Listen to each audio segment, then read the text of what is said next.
1. Offender's legal right to parole. Answer is, the Supreme Court decided that due process requirements are satisfied when a prisoner has an opportunity to be heard and is given a reason on why parole was denied.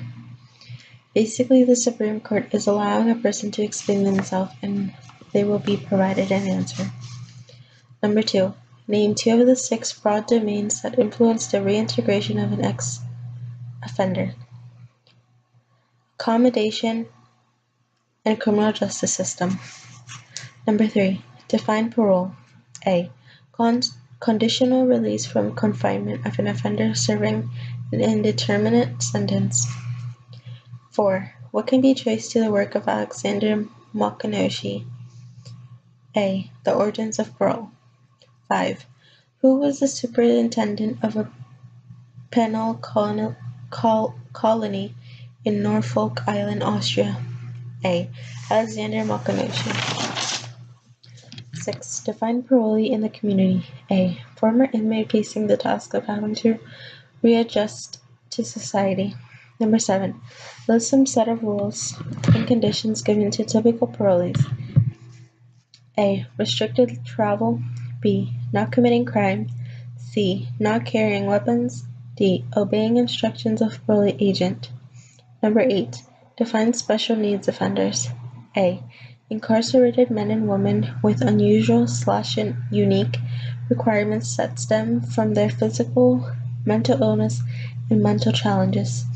Number 9. List some categories of special needs as established by the American Correctional Association. A. Mental health. B. Sex offenders. C. Female offenders. And D. Juvenile offenders.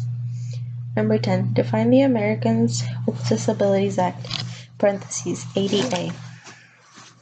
Passed by Congress in 1990, defines a disabled person as one who has a physical or mental impairment that substantially limits one or more major life activity.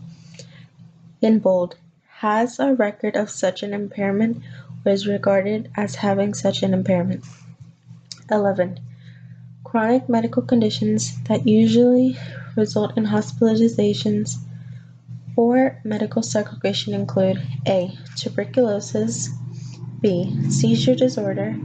C. Cardiovascular conditions. D. Respiratory conditions.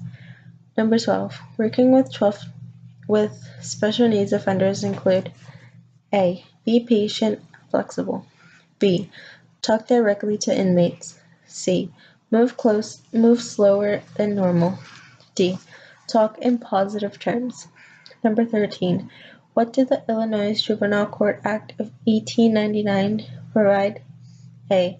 Provided for a distinction to be made between children who were neglected and those who were delinquent. 14. What is no juries? A. Primary focus on the child and not the crime. 15. What is juvenile delinquent?